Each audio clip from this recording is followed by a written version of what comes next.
Hi, my name is Paul Brown. I do a radio show in Vancouver, Canada. I also do TV news.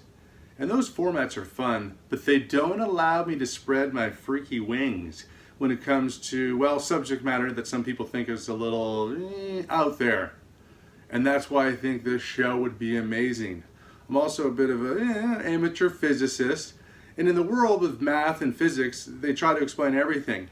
But you'd be a fool to think in this massive, expansive universe of ours that everything can be explained, or even that we're alone. Maybe there's people here right now, like that guy.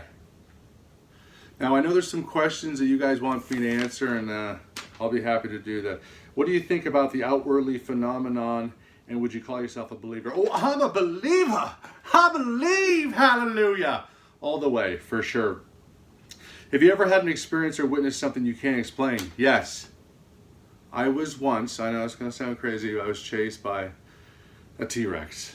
I have a clip of it. You ready?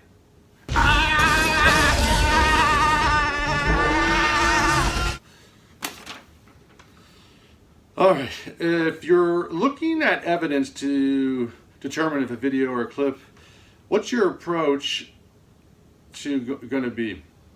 If you're looking at evidence to determine if a clip or video is real, so if you're looking at evidence to determine if a video or a clip is real, what's your approach going to be? Are you going to be in with it? If you're looking at evidence to determine if a video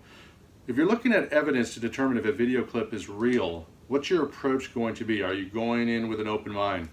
I think it's a little bit of both. You have to go in with an open mind, but also be a little bit skeptical. I mean, if it's, completely,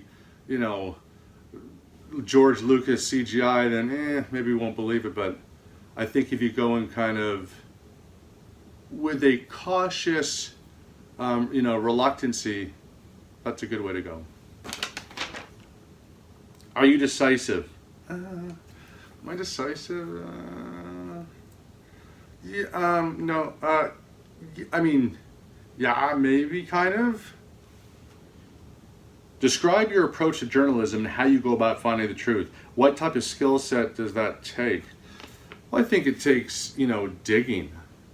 You got something in front of you and you look at it, but you got to look at it not from the front and the back, but from the side and the other side. I think it really comes down to when you think you've figured it out, dig a little bit more. I mean, that's my approach anyway, till you get to a point where you really can't go any further and it is what it is. And finally, why do you consider yourself a good candidate for this gig? Well, the list is pretty long, you know what I mean? But I mean, obviously I got the broadcast chops, the radio and the TV, but I do a lot of stand-up comedy, which is fun. People sometimes laugh, sometimes they don't. I play guitar, drums, I can juggle. I don't know. I mean, I love yoga. I'm just a cool guy. And I want to host your show. Let's see another one of those T-Rex clips. We begin our show halfway around the world. 2016. A man in China says he has a video of a dragon flying in the mountains near the Chinese-Laos border. The image instantly goes viral. Some say it's a fake or CGI. Others think it's real. You be the judge.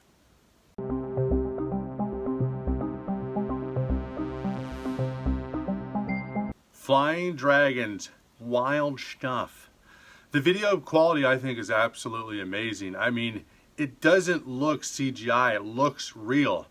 I mean, is there a possibility that there is some sort of prehistoric flying beast still out there? Of course, on the other hand, too, something that big, how would you not find, the world's largest bird droppings or the world's largest bird cage? I think it's one of those things where the Chinese mountains, the Chinese-Laos border has a vast, vast wilderness. But could something that large and ferocious live? You think there would be a lot of animals and people going missing? What do you think? Our next clip involves flying, but this time, not dragons, a UFO. In March 2018, Kerry Forrids was on a flight back from Greece to home. While they were cruising over the Aegean Sea, he looked out his window and was startled to see this. No, it's not. What is it? Kerry, what is that? What is that? Now, I think this clip absolutely takes the cake. It looks real. It's legit. Their reactions are real. I mean, you can hear in her voice how freaked out she is when she's looking through the window. And I mean, this object, which first looks almost like a sort of a UFO coming out of the clouds, and then slowly disperses into some sort of mist. It defies physics, and it defies kind of any aircraft we have at this moment. I think this one is absolutely legit, cannot be explained. What I think would be really cool is if during that clip the flying dragon from China came down and attacked it. That would be wild.